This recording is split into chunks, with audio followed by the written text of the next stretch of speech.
Anyways, eto na.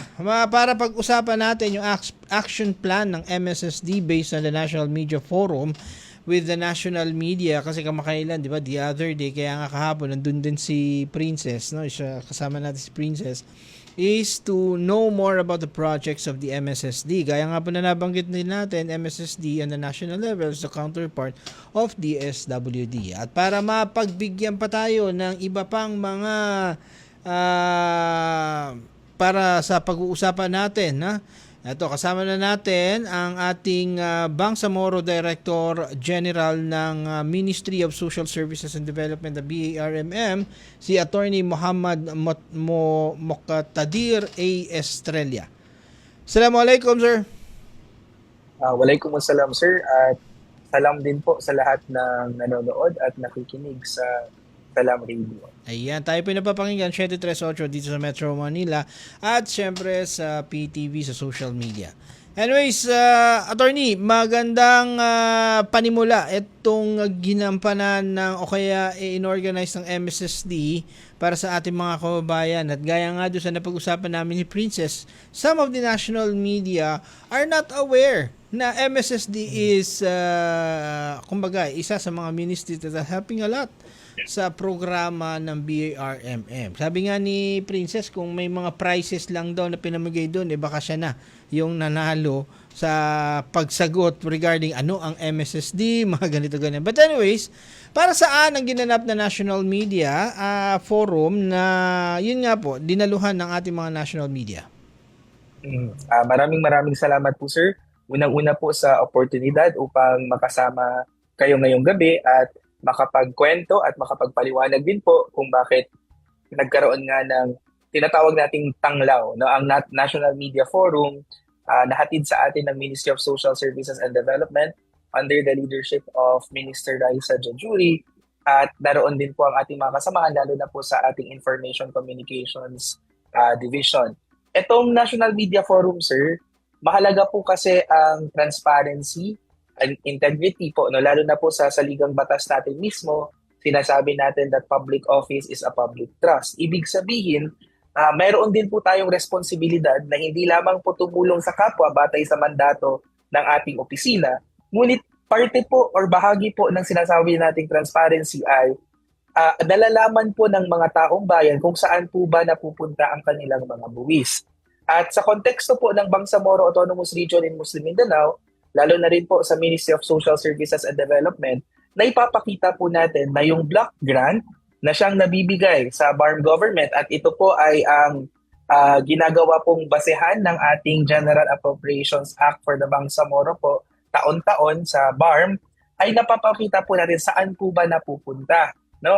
Sa pag-exercise po ng autonomiya ng BARM, makikita natin kung ano yung priorities, kung ano yung mga vulnerableng sektor na natutulungan at napapaabutan, hindi lang po ng mga short-term assistance, ngunit yung mga medium to long-term assistance na rin po. So yun, kinailangan po namin magkaroon ng ganitong platform para magkaroon ng information, magkaroon din po ng opportunity to clarify. At nakita po natin, sir, nabanggit nyo kanina, Sir Nords, na karamihan sa mga kasamahan din natin sa national media bago po nagkaroon ng participation dito ay hindi po nila at that time alam pa po, no, yung tungkol sa paano po ba gumagana ang gobyerno sa BARM. Akala po nila kung social services or social welfare, DSWD din po yung nandito sa Bangsamoro government. So nagulat po sila at natuwa rin po kasi nakita nila na sa paggamit ng autonomiya at right to self-determination ng mga Bangsamoro, mga kapatid natin Bangsamoro, ay ang mga programa po natin ay nakabase sa kung ano yung mga unique na pangangailangan ng ating mga communities, batay na rin po sa ating unique na kasaysayan bilang Bangsamoro. Ayan, okay. Attorney, natakil po ba doon sa nasabi yung bakit hirap daw? O kaya ang national media na malaman kung ano yung MSSD? Yes po. Actually, ang kinaganda rin po doon sa naging activity, nagkaroon po ng session doon kung saan kinausap din at binigyan din ng espasyo ang mga media practitioners kung ano ang kanilang nalalaman tungkol sa BARM kung anong alam nila tungkol sa MSSD. At habang masaya po tayo dahil tayo po sa Salam Radio, alam na alam. Sabi mo nga po, Oo. Sir Nords, nabanggit sa inyo ni Ma'am Princess Oo. na kaya niya rin yata iuulat kung ano yung mga naibahagi Siyempre. natin, no, doon sa Tanglao. Pero yung mga kasamaan po natin sa mga national media, mga mainstream media, at maging even po yung mga maliliit na mahalaga rin po, no, sa media, sa media platforms po natin, ay halos wala po silang naririnig o nalalaman dahil nabanggit din po nila na kadalasan kung Muslim Mindanao po ang nababalita, mas sa usaping peace and order, Yes. mas sa usaping mga bakbakan, Yes. armed conflicts, yan po yung madalas na naka-highlight. Eh sinabi nga po natin, now there's a working government, there's the autonomy and right to self-determination being exercised. We want the Filipino people, not just the Bangsamoro people, we want the Filipino people to know how the Bangsamoro government operates, how the ministries help in improving the lives of our communities in the Bangsamoro region. Dahil isang malaking estadistika din po, Sir Nords, no? Bago po nabuo ang BARM, nasa mahigit 50% ang poverty incidence ng Bangsamoro region. Pero sa 2023, mahigit kalahati po, bumaba to 23.5%. May dalawang malaking impormasyon tungkol dito. Unang-una, yung pagbaba po na from 50+% to 23.5% na poverty incidence rate, for the first time po, no, in recorded history, second na lang po na poorest region ang BARM. Malayo pa po, sir, hindi naman po natin ini-aim na hanggang second poorest lang, no, dahil gusto talaga natin maiangat ang kabuhayan at pamumuhay po ng ating makasamahan sa Bangsamoro. Ngunit malaking bagay po ito. Positive step po ito para sa Bangsamoro region. Pangalawa, batay po sa pag-aaral na nilabas ng World Bank, no, ayon na rin po sa mga kasamahan natin sa Development Bank of the Philippines, etong pagbaba po, no, like yung gradual po talaga and malaking ano rin po na pagbaba ng poverty incidence rate, ay bunga po ito sa mga assistance livelihood programs na pinapatupad po ng iba't ibang ministries, at malaking bagay po dito ang sa Ministry of Social Services and Development na naka-focus po sa ating mga pinaka-vulnerableng sektor. Ayan, maganda, no? Kasi ika nga, it has been an eye-opener not only to the media dyan sa Bangsamoro, but so as yung media din dito sa Metro Manila. Because, I mean, it's not only the Bangsamoro on the region that is catered by MSSD na dapat nila malaman kung ano yung tinatapos, pati din yung mga Bangsamoro. Na yun nga yung napag-uusapan natin always dito sa ating programa, Bangsamoro outside the Bangsamoro communities. Yes po. Moving forward, ano po yung magiging plano para matiyak na maipapaabot ng MSSD ang mensahe di lang sa BARM kundi sa buong bansa na? Kasi I think the projection of that project is not only what you call this, showcasing what has done by the MSSD in the local media, but so as in the national media. Yes po, yes po. Batay po doon sa naging discussions, very healthy discussions po now with our media partners, meron po tayong nakita na mga immediate na kayang gawin at meron din po yung medyo mga longer term pa po. Doon sa mga immediate po, no, as simple as pagbubuo ng mga communications link gamit ng mga social media platforms, mga group chat for example po, na kung saan maibabato po natin sa ating mga media partners, hindi lamang sa region, ngunit even sa national media partners. Ang kinaganda po kasi dito, dahil nagkaroon ng official activity, meron na rin pong official na pagpapakilala. No, so ibig sabihin nun, kung halimbawa ang kailangan natin, lalo na po sa journalism, sir, meron pong triangulation.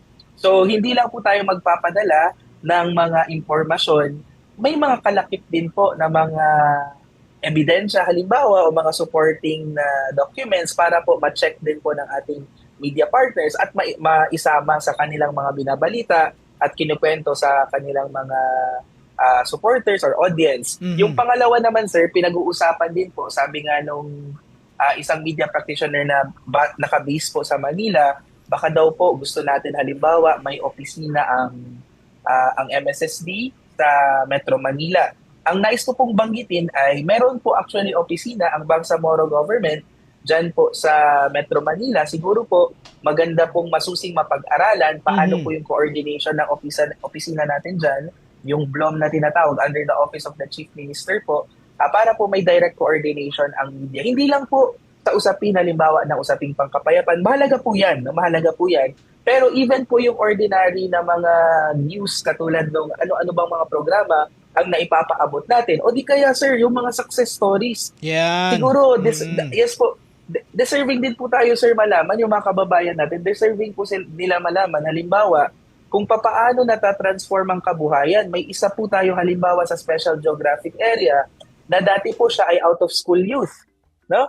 Tapos dahil nabigyan po siya ng training, nabigyan po siya ng livelihood seed capital, siya po ay may sarili na pong barbershop sa kanilang area, nakapag-asawa, mayroon pong regular business, at malaki na pong kinikita niya sa bawat buwan. O di kaya ang kwento po sa Center for Persons with Disabilities po natin, na isa sa mga naging estudyante ng ating Center for Persons with Disabilities, naturuan po siya ng massage therapy. May sarili na po siya ngayong spa center doon po sa Davao City. At kumikita po siya ng 6 digits every month. No? Mula po sa wala po siyang source of income. Maganda. So nakikita po yung mga ganitong stories po sir, dapat may espasyo din po para at least yung mga kababayan din po nating Moro at mga kababayan nating Pilipino sa Luzon, Visayas, or even in other parts of Mindanao, pag sinabi ang isang Moro, pag napag-usapan ng isang Moro, nakikita din natin sila sa ibang lente. Hindi yung sa lente lang na pag sinabi o napag-usapan ng isang Muslim o isang Bangsamoro sa Pilipinas, ang laging kasunod na tanong ay, mapayapa po ba dyan? Lagi, and we understand, they come from a place of genuine curiosity, etc. But definitely po, Muslim Mindanao is more than what we see, Yes. usually on social media or like mainstream media as portrayed. Yeah, same as in the social or mainstream media. Nabanggit mo yung mga yung mga compelling stories that we have. I mean, there are many also compelling stories that we have shared in our program, no? Na kung saan isa din sa pakay talaga, lalo na nitong ating programa, malaman ng mga kababayan natin based here in Metro Manila na there is a working MSSD na kung saan kung hirap man dito sa Metro Manila, pwede silang umuwi at matutulungan sila ng MSSD. Gaya nga po na nabanggit nyo kanina that there are some who started from nothing and now earning from 6 digit, di ba? Sa dami ba naman ng mga kababayan natin dito na alam mo yun, isang kahon lang ng kanilang binibenta for almost 24 hours, yun lang yung ginagawa nila. Kung matutunan nila, malaman nila yung mga stories na ganyan kami from MSSD, maingganyo sila, umuwi sila, di syempre, di ba, mababawasan yung ika nga ilan sa ating mga kasi the situation of our Bangsamoro here in Metro Manila that are almost everyday surviving are opportunities lost kung alam lang nila yung makukuha sa nilang beneficiaries through the MSSD. Anyways, DG, ano yung mga pakaabangan natin sa MSSD? Yung mga napag-usapan dyan, and syempre we are done already with the first quarter of the year. Ano pa ang aasahan? Ano yung mga natapos natin on the first quarter, and then ano pa yung maaasahan natin?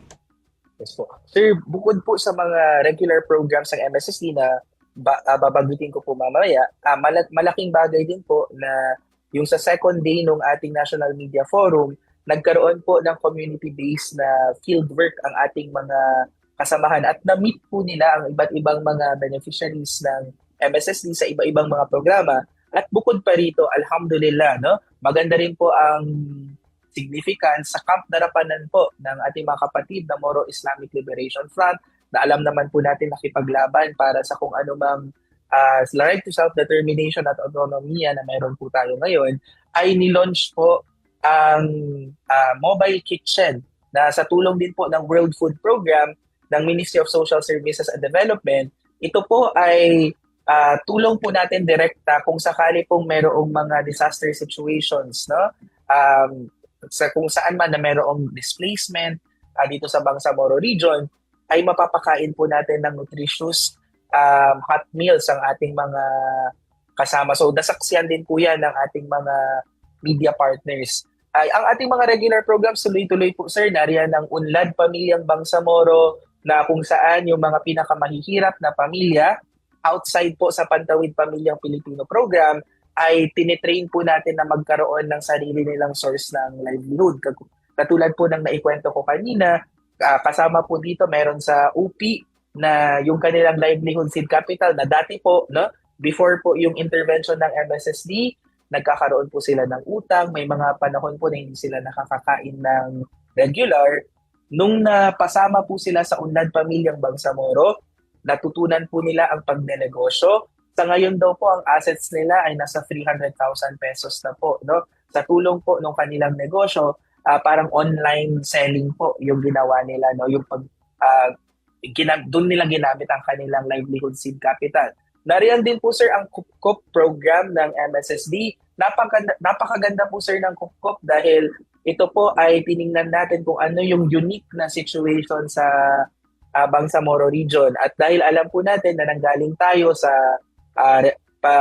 pakikipaglaban para sa ating autonomiya, para sa ating right to self-determination, ay meron po tayong mga mujahidin o mujahidat po na nakapag-alay ng kanilang buhay. As a result, meron po tayong mga orphans of war, no, di kaya yung mga nadamay din po no, ng mga cycles ng armed conflict.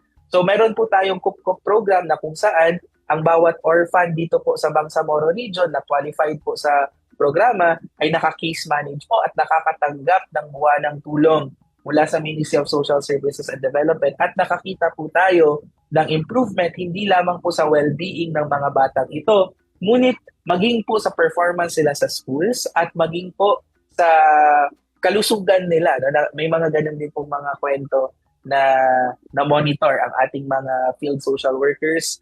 Tuloy-tuloy din po ang tulong natin sa early childhood care and development. Ito po yung mga suporta na binibigay ng MSSD kahit po sa local government units ang pangunahing mandato pagdating sa pangangalaga sa ating mga child development centers o dito sa BAR po, mas kilala pa po bilang daycare centers, may mga tulong at suporta din po na binibigay ang MSSD. Nariyan po ang honorarium na monthly po, 6,000 pesos na bibigay po natin sa ating mga daycare centers, daycare workers po, no, ating mga daycare teachers. Meron din po tayo binibigay sa kanila yung sa supplementary feeding program para yung nutrition po ng ating mga bata ay natututukan. Nagbibigay din po tayo ng iba't ibang mga materials, no? Learning materials, sometimes din po yung mga laruan na kinakailangan din po sa ating mga facilities. Nariyan din po ang pagtulong natin sa mga biwab, yung mga kapatid nating mujahidat, no? Mga kababaihan na nakipaglaban din po para sa autonomiya ng Bangsamoro Region. Kalakan po or ilan po sa kanilang mga miyembro ay ginawa po natin para social workers na train po sila. Monthly po may nare-receive din po silang tulong. In return po sila ay katuwang ng MSSD sa mga communities po natin sa oras ng sakuna, sa oras ng disaster po. Na-train po yan sila kung paano ang disaster response, kung paano po ang information gathering, no, so on and so forth. Ilan lang po yan sa napakarami pong mga programa ng Ministry of Social Services and Development. Kasama na po, naalala ko yung una ko pong guesting dito sa Salam Radio tungkol po sa trafficking in persons. Yes, naalala ko yun. Yes po sir. So yung mga tulong natin, yung mga rescue po natin sir, sa mga kapatid natin na nagkakaroon ng traffic. Just 2 weeks ago, last week lang po yata sir, may na-rescue na naman po tayo, alhamdulillah, sa isla ng Mapud. Gusto ko talaga sundan yung story niya na DG talaga. Yes po sir. So, just last week po sir, dahil po na-train na natin, meron din po tayong programa, bagong programa sir, no, nag-evolve din po kasi tayo, bantay ruta naman kung saan, tinutulungan naman natin ngayon yung mga fisher folk communities ma-identify kung potential po ba na victim survivor ng trafficking itong sumasakay sa kanila. So ang nangyari po, yes po, so katuwang na rin natin pati yung mga operators po, even yung mga small fisher folk community members po sir. So ang nangyari po dito, galing pong Palawan yung dalawang babae no, na trafficking, illegal recruitment, trafficking po na cases, nasagip po natin, na-rescue po natin sa isla ng Mapun. Mhm. So, after po nung rescue, naibalik po sila. Pero before pa po sila ibalik sa kanilang mga pamilya doon sa Palawan, nagkaroon po tayo ng mental health psychosocial services. Nagkaroon po tayo, nagbigay din po tayo ng mga tulong, no, o kits para sa kanila. At nais ko rin pong banggitin na sa ilalim ng bagong programa pa po ng MSSD, yung mga ganito po, pag nakita natin at risk sila na bumalik pa ulit sa ganong. Kasi usually naman, sir, as a general rule, nobody wants to be trafficked. No? And as a general rule, if you have opportunities here in the Philippines, here in the Bangsamoro region, you would not want to go outside. You do not want to, as much as possible, be away from your families. So, ang ginagawa namin, sir, ngayon, meron tayong bagong programa din, yung sa START na sinasabi natin, na kung saan meron din pong livelihood training and livelihood package na binibigay natin. Lalo na po pag nakita natin at risk, no? Yung mga victim survivors na bumalik ulit sa ganong klaseng transaction. Ayan. Okay. Marami talaga. I mean, for the program, having you at saka iba pa na mga kasama natin from MSSD so always giving time for us, talagang alam at tutok tayo dun sa mga iba't ibang mga developments when it comes to the programs of the MSSD.